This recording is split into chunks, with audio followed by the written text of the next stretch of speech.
അസ്സലാമു അലൈക്കും വറഹ്മത്തുള്ളാഹി. പരിശുദ്ധമായ റമദാനില് നമ്മൾ അള്ളാഹുവിനോട് കാര്യമായി പ്രാർത്ഥിക്കുന്നത് അല്ലാഹുമ്മ ഗഫ്ർലി എന്നാണ്.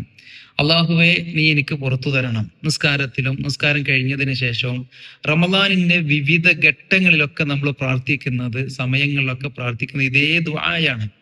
അള്ളാഹു വിശുദ്ധ റമദാൻ തുടങ്ങുന്ന സമയത്ത് തുഫ്തഹു അബ്വാബൽ ജന്ന, സ്വർഗത്തിന്റെ വാതിലുകൾ തുറന്നിടുകയാണ്.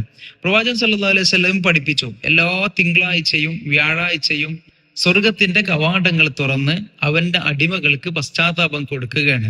ഇല്ല കാനത്ത് ബൈനഹു വബൈന അഖീഹി ഷഹ്നാഹുൻ, പരസ്പരം വിദ്വേഷങ്ങളില്ലാത്ത രണ്ടാളുകളെ ഒഴികെ.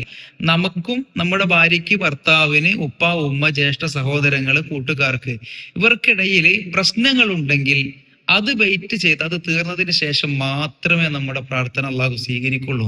അതുകൊണ്ട് പ്രിയപ്പെട്ടവരെ, നമ്മൾ നമ്മുടെ പ്രാർത്ഥന സ്വീകരിക്കുന്നതിന് ആവശ്യമായ മാനദണ്ഡം നിർബന്ധമായും പാലിക്കുക. അള്ളാഹു കാത്തുരക്ഷിക്കുമാറാകട്ടെ.